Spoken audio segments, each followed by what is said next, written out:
बच्चों, आज हम पढ़ेंगे और खर्राटे रुक गए। ओहो, कौन सो रहा है इस कमरे के अंदर? पेड़ पर बैठी चिड़िया ने पूछा। कौन भर रहा है इतने जोर से खर्राटे? गिलहरी ने भी खिड़की से झांकते हुए पूछा।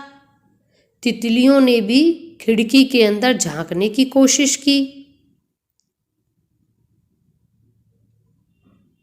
सभी कान बंद करके बैठ गए। मेंढक ने खिड़की के पास फुदकने की कोशिश की। वह भी जानना चाहता था कि कौन सो रहा है अंदर। बंदर बोला, मैं पता कर सकता हूँ। वाह, तो जाओ पता करो कौन सो रहा है अंदर। जोर लगाकर हैया। बंदर ने अपनी पूंछ संभाली और पूरी जान लगाकर दरवाजे की कुंडी खोली। किताबों को ढेर के नीचे बंदर दब गया।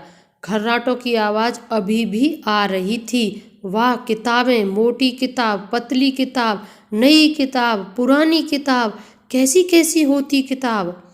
पर यह सब क्यों है सोती किताब?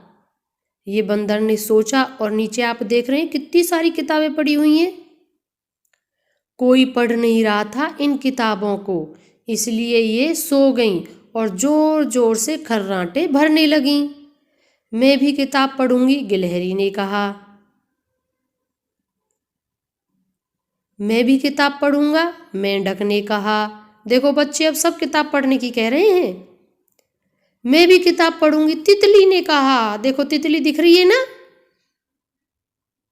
जैसे जैसे सब किताबों को पढ़ने लगे वैसे वैसे किताबें जागने लगीं और खर्राटे रुक गए।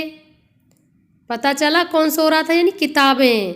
मुझे यह वाली किताब पढ़ने दो। बंदर ने खाना पकाने के बारे में किताब उठा ली और उसे पढ़ने लगा। देखो अब क्या होता है। अरे ये क्या, बंदर सो गया। उसने ऐसी किताब पढ़ी कि अब बंदर सो गया।